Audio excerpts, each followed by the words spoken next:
Majlis mengumumkan keberangkatan ke bawah Duli Yang Maha Mulia Sri Paduka Baginda Raja Permaisuri Agong Penaung Diraja Persatuan Pandu Puteri Malaysia diiringi oleh Duli Yang Teramat Mulia Tuanku Raja Puan Muda Kedah Yang di-Pertua Persatuan Pandu Puteri Malaysia Cawangan Kedah serta div-div kehormat yang lain.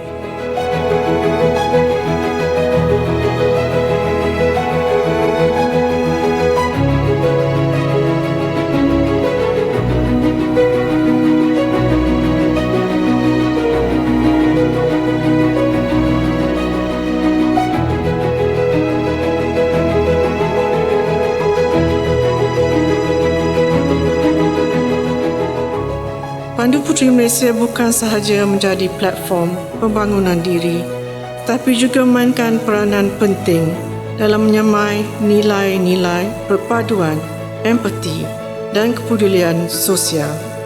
Jadikanlah Persatuan Pandu Puteri Malaysia sebagai model membakar semangat perpaduan negara ini supaya terus diperkukuh dan diperluas pada seluruh masyarakat demi kestabilan dan kemajuan negara yang kita cintai.